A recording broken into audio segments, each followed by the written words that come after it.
ఈరోజు వాగ్దానంగా పరిశుద్ధ గ్రంథాలు తెరిచి 126 కీర్తన 2వ చరణాన్ని మనం చూస్తే, యెహోవా వీరి కొరకు గొప్ప కార్యములు చేసెనని అన్యజనులు చెప్పుకొనిరి. యెహోవా వీరి కొరకు గొప్ప కార్యములు చేసెనని అన్యజనులు చెప్పుకొనిరి అని భక్తుడు రాస్తా ఉన్నాడు.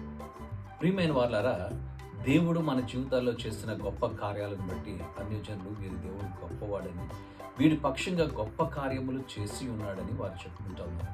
ఇశ్రాయేలీల పక్షంగా అలనాడు దేవుడు చేసినటువంటి మహోపకారాలను బట్టి, దేవుడు వారిని చెరలో నుంచి ఏ రీతిగా బయటికి విడిపించాడో ఆ విషయాలన్నీ వారు చూచి, వీరి దేవుడు గొప్ప దేవుడు, వీరి దేవుడు ఉన్నతుడైనటువంటి వాడు, వీరి దేవుడు వీరి కొరకు గొప్ప కార్యములు చేస్తానని వారందరూ కూడా చెప్పుకుంటూ ఉన్నారు.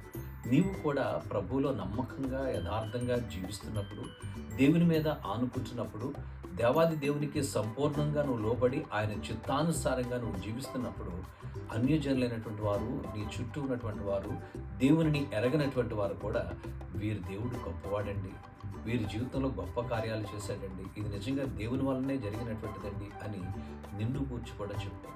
అయితే నీవు దేవుని మీద ఆనుకోగలుగుతున్నావా? సంపూర్ణంగా ప్రభు యొక్క కట్టడలను అనుసరించి నడుచుకున్నప్పుడు నీ జీవితంలో జరిగేటువంటి కార్యాలు, ప్రభు మీద మనం అనుకున్నప్పుడు దేవుడు మన జీవితాల్లో ఉన్నతమైన వాగ్దానాన్ని స్థిరపరిచి నడిపించేవాడు. కనుక దేవుని మీద మనం సంపూర్ణంగా అనుకుని ఆయన వాక్యమును అనుసరించి మనం నడిచినట్లయితే మన పక్షంగా కూడా దేవుడు గొప్ప కార్యాలు చేసే దేవుడు. అలనాడు ఇశ్రాయేలు పక్షంగా చేసిన దేవుడు నేడును నీ పక్షంగా నా పక్షంగా గొప్ప కార్యాలు చేయడానికి సంసిద్ధుడిగా ఉన్నటువంటి దేవుడు. కనుక దేవాది దేవునికి మన హృదయాలు అప్పగించి ప్రభువుకి మనల్ని సమర్పించుకుని ప్రార్థన చేద్దాం.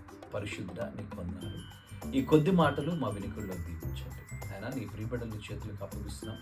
వారు చేస్తున్నటువంటి జాబ్స్లో కానీ, వారు ఉన్నటువంటి ప్రతి పరిస్థితుల్లో నేను నీ నామాన్ని హెచ్చించేవారుగా, నీ నామానికి జ్ఞాపకం తెచ్చేటువంటి బిడ్డలుగా ఉండడానికి నీ కృపనివ్వండి.